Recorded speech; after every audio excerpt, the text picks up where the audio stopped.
$4. Voilà ce qu'ils ont laissé. $4 sur une addition de $300. Une table remplie de supporters étrangers, encore portés par l'énergie d'avoir vu Messi inscrire un triplé contre l'Algérie, lors de l'une des soirées les plus électriques que cette ville ait connues depuis la dernière fois qu'un moment de sport a suspendu le monde entier. Et ils sont partis en laissant 4 billets d'1 $ sur la table. La barmaid s'appelle Jessica. Elle travaille près du MetLife Stadium, dans le New Jersey, l'enceinte qui accueille 8 matchs de la Coupe du Monde, dont la grande finale elle-même. 1 200 000 supporters internationaux étaient censés affluer dans cette seule région. Et pourtant, elle était là, les yeux fixés sur ces $4, à chercher quel mot pouvait encore convenir. Elle en a choisi d'autres, impossibles à imprimer. Elle a dit que cela lui avait paru vraiment, vraiment écœurant. Elle a dit que son équipe dépendait des pourboires. Et elle a dit que, de plus en plus, elle ne pouvait plus compter dessus. Cette histoire, une barmaid, une table, $4 sur une addition de 300, est la fenêtre la plus humaine et la plus honnête sur quelque chose qui se défait silencieusement dans chaque ville haute américaine depuis le coup d'envoi de ce tournoi. Le boom économique promis par la FIFA, il n'est pas arrivé, pas comme on l'avait annoncé. Les visiteurs internationaux censés transformer les villes hôtes en mines d'or provisoires sont venus en nombre très inférieur aux prévisions. Et ceux qui ont fait le voyage? Ils se comportent d'une manière que les salariés américains de l'hôtellerie et de la restauration n'avaient tout simplement pas anticipée. À l'heure actuelle, dans la 3e semaine du plus grand tournoi de football de l'histoire de ce sport, des restaurants de Kansas City reviennent sur les frais de service automatique qu'ils avaient ajoutés spécialement pour la Coupe du Monde, parce que les visiteurs étrangers auxquels ces frais étaient destinés ne sont jamais arrivés en nombre suffisant, et parce que ceux qui sont venus ne laissent pas de pourboire. Alors, que s'est-il réellement passé? Que nous dit l'histoire de l'impact économique de cette Coupe du Monde sur les Américains ordinaires qui travaillent, le restaurateur d'Atlanta, le directeur d'hôtel à Houston, la barmaid du New Jersey, à propos de l'écart entre ce que la FIFA avait promis et ce qu'elle a effectivement livré? Commençons là où l'histoire s'ouvre vraiment, les chiffres. Une analyse menée par des économistes d'Oxford prévoyait une croissance modeste du PIB liée au tournoi pendant l'été, mais seulement des gains d'emploi temporaires concentrés dans les loisirs, l'hôtellerie et la restauration. Pas la vague économique transformatrice que laissaient entendre les supports promotionnels de la FIFA. Un rapport publié en avril par l'American Hotel and Lodging Association a révélé que 80% des hôtels dans les 11 villes hôtes américaines enregistraient des réservations inférieures aux prévisions, et les raisons avancées étaient précises.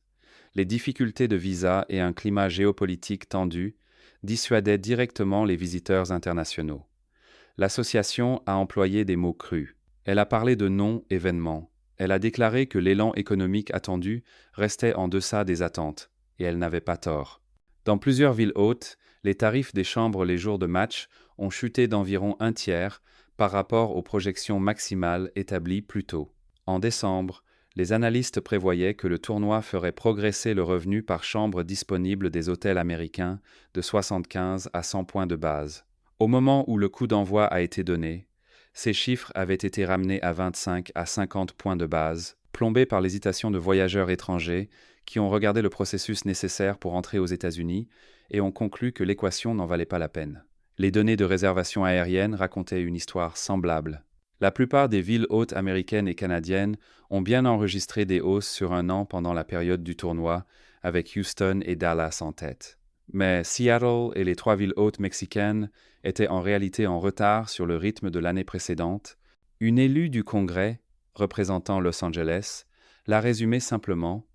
Les gens avaient supposé qu'il serait impossible de trouver une chambre d'hôtel, puis soudain, les chambres étaient partout et les prix des billets s'étaient effondrés. Ce n'est pas l'image d'un boom économique, c'est l'image d'une ville qui a passé des années à se préparer à quelque chose qui n'est pas arrivé à l'échelle promise. Voici ce qui rend cette histoire plus complexe qu'une simple déception. Le manque à gagner n'est pas uniforme. Miami fonctionne. Les liens culturels et démographiques profonds de la ville avec l'Amérique centrale et l'Amérique du Sud ont créé une véritable demande. Le festival officiel des supporters de la FIFA à Bayfront Park a prolongé l'expérience du tournoi au-delà des seuls détenteurs de billets et l'a intégré dans l'écosystème commercial de la ville, créant de réelles opportunités pour les petites entreprises, les restaurants, les commerces et les sponsors, même les jours sans match.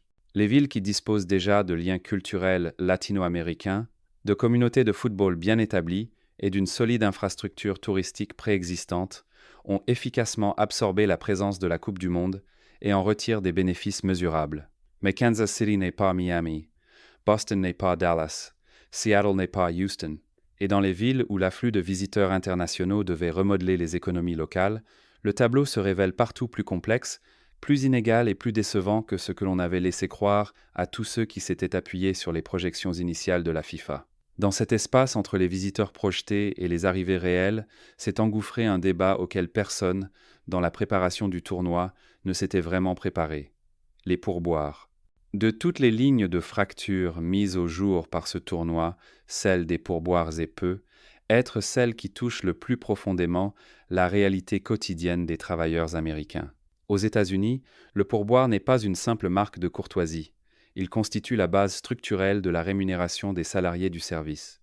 La loi fédérale permet aux employés à pourboire d'être payés seulement 2$ et 13 cents de l'heure, en partant du principe que les gratifications combleront l'écart jusqu'au salaire minimum. Dans la pratique, pour des dizaines de millions de travailleurs américains, les pourboires ne sont pas un bonus, ils sont le salaire. Ils servent à payer le loyer, à acheter les courses, à garder la lumière allumée. Dans le reste du monde, ce calcul ne s'applique pas. En Allemagne, en France, au Japon, en Corée du Sud, au Sénégal, en Côte d'Ivoire, des pays qui ont envoyé des centaines de milliers de supporters à ce tournoi, le pourboire est un geste, pas une obligation.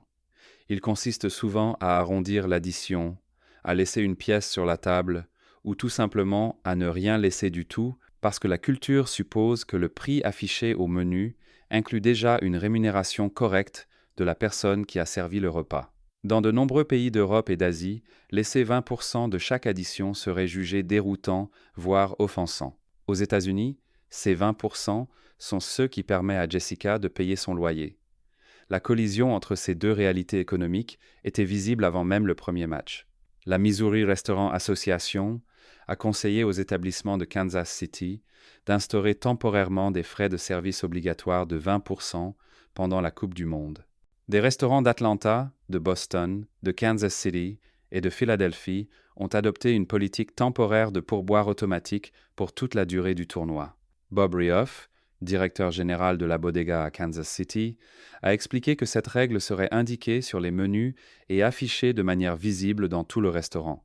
Ben Felicia, haut responsable de la Pennsylvania Restaurant and Lodging Association, a déclaré que les propriétaires d'établissements ne voulaient tout simplement pas obliger leurs serveurs à expliquer les usages américains en matière de pourboire à chaque table étrangère.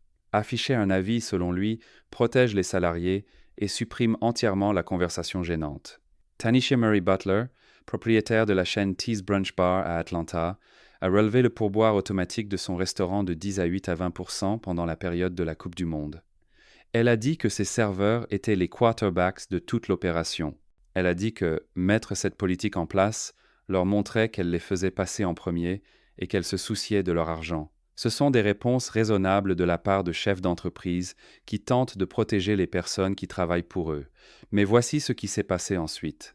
Les restaurants de Kansas City ont commencé à retirer ces frais de service automatique parce que les visiteurs internationaux n'étaient pas venus dans les proportions attendues.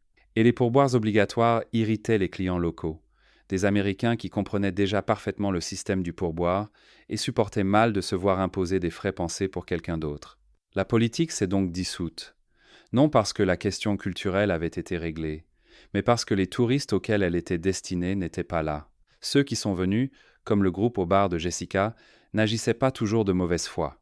Les supporters argentins qui ont laissé 4$ sur une addition de 300 n'essayaient presque certainement pas d'être cruels. Ils suivaient les normes du pays d'où ils venaient, dans un système qu'ils ne comprenaient peu, être pas entièrement, à une table où aucun pourboire automatique n'était affiché. Ils ne savaient pas, cela ne rend pas ces 4$ moins douloureux pour Jessica. Mais cela explique exactement d'où ils viennent. Les écrans numériques de pourboire, ces interfaces sur tablette qui affichent 10 à 8%, 25% ou une option personnalisée à la fin d'une transaction, sont parfaitement familiers aux Américains et totalement étrangers à une grande partie du reste du monde. Un visiteur venu de Séoul ou de Dakar qui découvre l'un de ces écrans pour la première fois peut n'avoir aucun cadre culturel lui permettant de comprendre ce que cette demande signifie, ni quelles sont les conséquences humaines de l'ignorer. Et sous le débat sur les pourboires, comme sous le manque d'occupation hôtelière, se trouve l'échec structurel fondamental qui explique tout le reste. L'écart entre ce que la FIFA avait promis que ce tournoi apporterait et ce que la FIFA était réellement en mesure d'apporter. Cette partie de l'histoire commence bien avant le match d'ouverture, bien avant la table de Jessica, bien avant le recul de Kansas City sur les pourboires automatiques. Elle commence par une décision prise par la FIFA dans la manière de structurer sa relation avec les 11 villes hôtes américaines. La FIFA a supprimé son modèle traditionnel de comité d'organisation locale, le cadre qui, lors des Coupes du Monde précédentes, donnait aux villes hôtes une voix institutionnelle unifiée, une expertise locale à la table des négociations et une part de responsabilité qui alignait les incitations financières de la FIFA sur les intérêts économiques des villes. À sa place, la FIFA a créé ce qu'elle a appelé le programme Host City Supporter, un système qu'elle a conçu et contrôlé entièrement selon ses propres règles. Dans ce système, les villes hôtes, Atlanta, Boston, Dallas, Houston, Kansas City, Los Angeles, Miami, New York et le New Jersey, Philadelphie, San Francisco et Seattle ont signé des contrats qui faisaient peser l'essentiel de la responsabilité opérationnelle et financière sur les villes elles-mêmes, avec un accès très limité aux revenus du tournoi. L'hypothèse intégrée à ces contrats était que les villes combleraient l'écart grâce à leurs propres accords commerciaux, en particulier au moyen de 10 partenariats locaux censés rapporter environ 25 à 30 millions de dollars par ville. La plupart des villes sont très loin de cet objectif, en grande partie parce que les propres clauses d'exclusivité de la FIFA en matière de sponsoring ont, dans les faits, écarté les partenaires locaux les plus logiques. Philadelphie voulait signer un accord de 5 millions de dollars avec Wawa, la chaîne régionale de supérettes profondément enracinée dans la ville. La FIFA l'a bloqué parce que les ventes alimentaires de Wawa entraient en conflit avec le partenariat principal de la FIFA avec McDonald's. Kansas City a cherché des sponsors locaux et s'est retrouvée contrainte à chaque étape par la même architecture d'exclusivité. Dans tout le pays, les villes en ont été réduites, selon les mots d'initiés, à chercher des parrainages auprès de pressings et de garagistes locaux parce que les grandes catégories commerciales ont déjà été réservées par les partenaires mondiaux de la FIFA, qui n'ont aucune obligation d'investir dans les villes hôtes prises individuellement. Pendant ce temps, la FIFA est en passe de générer entre 11 et 14 milliards de dollars de revenus totaux grâce à ce tournoi, un record qui dépasse les 7 milliards générés au Qatar, d'une marge qui aurait semblé impensable il y a 10 ans. L'élargissement à 48 équipes a été conçu précisément pour faire grimper ce chiffre, et cela a fonctionné.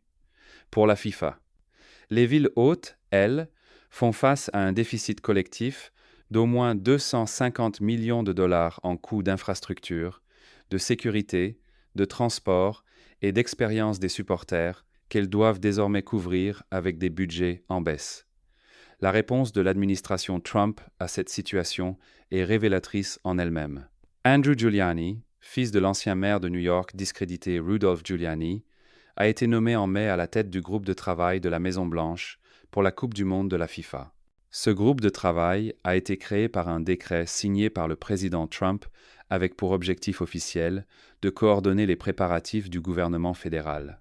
Le seul membre du groupe disposant d'une expérience directe du football est Carlos Cordeiro, conseiller de la FIFA, qui a démissionné de la présidence de la Fédération américaine de football en 2020 après que la fédération a soutenu devant la justice qu'il était justifié de payer l'équipe nationale féminine américaine nettement, moins que l'équipe masculine au motif que les joueurs masculins exigeaient, je cite, un niveau de compétence supérieur fondé sur la vitesse et la force. Cordero a démissionné après que cet argument a été rendu public. Lorsque The Independent a demandé à la Maison-Blanche si le président avait conscience des difficultés de sponsoring rencontrées par les villes hôtes et du déficit budgétaire qui en résultait, ni Andrew Giuliani, ni aucun autre responsable de la Maison-Blanche n'ont répondu directement à la question. À la place, un porte-parole a transmis une déclaration de Giuliani entièrement centrée sur le financement de la sécurité, indiquant que l'administration avait obtenu 625 millions de dollars pour permettre aux villes hôtes de renforcer la sécurité, ainsi qu'une enveloppe supplémentaire destinée à empêcher l'activité de drones lors des matchs et des festivals de supporters. Le financement de la sécurité, pas l'équité économique, pas le partage des revenus. La sécurité. Voilà le cadre dans lequel s'est déployée la dimension politique de cette Coupe du Monde. Un tournoi dont la FIFA prévoit qu'il pourra générer jusqu'à 14 milliards de dollars de revenus. Un gouvernement fédéral qui considère que son obligation principale est de s'assurer que personne ne fasse voler un drone au-dessus d'un festival de supporters. Et 11 villes américaines qui ont signé des contrats qu'elles ne comprenaient pas pleinement, élaborés par une organisation qui avait tout intérêt financièrement à tirer le maximum de valeur de l'accord et une responsabilité structurelle limitée quant à ce que les communautés hôtes recevaient réellement en retour. La question des visas ajoute encore une couche de complexité politique à cette histoire. La proclamation présidentielle D-1904-2018 a instauré un programme pilote de caution pour visas exigeant que les touristes de certains pays, dont des participants à la Coupe du Monde comme le Sénégal, la Tunisie et la Côte d'Ivoire, déposent entre 5 000 et 15 000 dollars par personne pour obtenir un visa touristique. Les voyageurs de 10 à 9 autres nations, dont Haïti et l'Iran, se sont vus interdire totalement l'entrée aux États-Unis dans le cadre de restrictions de voyage élargies. Un article de recherche de l'Université de Chicago, publié en mai, a conclu que la priorité donnée aux préoccupations de sécurité nationale dans le processus de visa avait créé des frictions mesurables dans l'accès au voyage et que la capacité de l'administration Trump à gérer les demandes de visa affectait directement l'héritage du tournoi. L'enquête de l'American Hotel and Lodging Association a chiffré ces frictions. 65 à 70% des propriétaires d'hôtels dans les villes hôtes ont déclaré que les obstacles liés au visa et les inquiétudes géopolitiques pesaient fortement sur la demande internationale. Dans le même temps, les hôtels tentaient de remplir d'importants blocs de chambres que la FIFA avait initialement réservés, puis annulés. Le ton du rapport de l'association était incisif. Il disait que pour de nombreux voyageurs de la Coupe du Monde, le chemin vers les États-Unis ressemblait de moins en moins à un accueil sur tapis rouge, l'AUS. Travel Association a contesté une partie de cette lecture, affirmant que de nombreuses inquiétudes provenaient de perceptions erronées concernant la sécurité et de changements attendus dans la politique des visas qui n'avaient en réalité pas été mis en œuvre. Elle a relevé qu'environ un tiers des supporters internationaux interrogés citaient l'augmentation des frais de demande de visa et les contrôles proposés des réseaux sociaux pour les autorisations de voyage comme des facteurs dissuasifs, des mesures qui, à la date de l'enquête, restaient des propositions et non des règles en vigueur. La Travel Association a soutenu qu'une communication transparente sur les procédures réelles de visa et d'entrée, associée à un message d'accueil unifié de la part du gouvernement et du secteur, était essentielle pour transformer l'intérêt international en arrivées effectives. Mais l'écart entre perception et réalité, quelle qu'en soit la source, a eu de réelles conséquences économiques. SP Global Market Intelligence a publié début juin une analyse concluant que la Coupe du Monde 2026 ne devrait pas avoir d'impact significatif sur les économies américaines, mexicaines ou canadiennes au niveau macroéconomique, mais plutôt produire des impulsions localisées et temporaires dans le tourisme et les services, loin de la vaste transformation économique que la campagne promotionnelle du tournoi avait laissé entendre. La BBC, dans sa propre analyse de l'économie du tournoi, a qualifié la Coupe du Monde 2026 de, je cite, « Coupe du Monde la plus folle de tous les temps », non pas comme un compliment, mais comme la reconnaissance de l'écart extraordinaire entre l'architecture financière construite par la FIFA et la réalité de terrain qu'elle a produite. Euronews, dans un reportage publié juste avant le match d'ouverture, a formulé la question centrale avec précision. La Coupe du Monde avait été vendue comme le plus grand prix économique du sport, mais les analystes estimaient déjà que son impact relatif serait marginal. Marginal. C'est le mot qu'employaient les analystes avant même le début du tournoi. Pas transformateur. Pas historique. Marginal. Et pourtant, face à tout cela, le football a été extraordinaire. Le triplé de Messi contre l'Algérie a arrêté le monde comme seul le football peut le faire. Les groupes ont offert des surprises, du drame, et ce type d'expérience émotionnelle partagée qu'aucune analyse économique ne peut saisir entièrement. Les stades ont été pleins, Les matchs ont été diffusés dans les salons de 190 pays. L'audience mondiale de ce tournoi est réelle, elle est immense, et le sport lui-même a tenu toutes ses promesses. L'échec, ce n'est pas le football, ce ne l'est jamais. L'échec, c'est la machine qui s'enroule autour du football, l'institution qui s'empare de la puissance émotionnelle et culturelle de ce sport pour négocier des arrangements qui extraient un maximum de valeur des communautés hôtes, tout en répartissant un minimum de responsabilité sur ceux qu'elles reçoivent réellement. Cette machine a un nom, elle s'appelle la FIFA, et elle fonctionne ainsi, avec une constance extraordinaire, depuis très longtemps. Ce qui a changé en 2026, c'est la visibilité. Les restaurants de Kansas City qui retirent leur politique de pourboire. Les rapports d'occupation hôtelière qui montrent que 80% des établissements des villes hautes sont en dessous des prévisions. L'élu de Los Angeles qui décrit, avec une frustration évidente, des chambres d'hôtel que personne ne pensait disponibles et qui restent vides. La propriétaire d'une petite entreprise à Atlanta qui a augmenté ses frais de service pour protéger son personnel et qui doit maintenant composer avec un tournoi qui n'a pas apporté la fréquentation qu'on lui avait annoncée. Jessica dans le New Jersey qui rentre chez elle chaque soir avec moins que ce qu'elle avait prévu à cause d'un tournoi qui promettait beaucoup et a produit quelque chose de nettement plus petit pour les personnes dont les moyens de subsistance reposaient sur cette promesse. Le football est réel. Messi est réel. Le pourboire de 4 $ est réel. Et la distance entre ces éléments, entre le spectacle mondial et l'économie locale censée bénéficier de son accueil, est l'histoire que cette Coupe du Monde écrit silencieusement dans les villes américaines, une addition après l'autre. Le schéma n'est pas nouveau. Les recherches sur les grands événements sportifs montrent de manière constante que les bénéfices économiques sont surestimés, inégalement répartis et fréquemment captés par l'organisme organisateur plutôt que par la communauté hôte. La littérature universitaire sur l'économie des Coupes du Monde remonte à plusieurs décennies, et pratiquement toutes les études arrivent à la même conclusion. Les projections sur lesquelles les gouvernements et les villes s'appuient lorsqu'ils décident d'accueillir un tournoi sont structurellement optimistes. Elles sont conçues pour remporter la candidature, pas pour prévoir précisément le résultat. Ce qui rend 2026 différent, c'est que cela se déroule en temps réel, dans des villes américaines, pour des travailleurs américains, à un moment politique où l'écart entre les promesses et les résultats est inhabituellement visible. L'administration qui a défendu ce tournoi, qui l'a présenté comme une démonstration du prestige mondial américain, qui a placé le visage du président sur les supports promotionnels et l'identité du tournoi, n'est pas intervenue pour combler le déficit financier que ses propres politiques de visa ont contribué à créer. Les villes qui ont signé les contrats de la FIFA sans défenseur institutionnel unifié, sans comité d'organisation locale dirigé par quelqu'un capable de résister, gèrent désormais les conséquences de cette vulnérabilité structurelle. Et pendant ce temps, la FIFA est en passe de connaître la Coupe du Monde la plus lucrative de l'histoire de ce sport.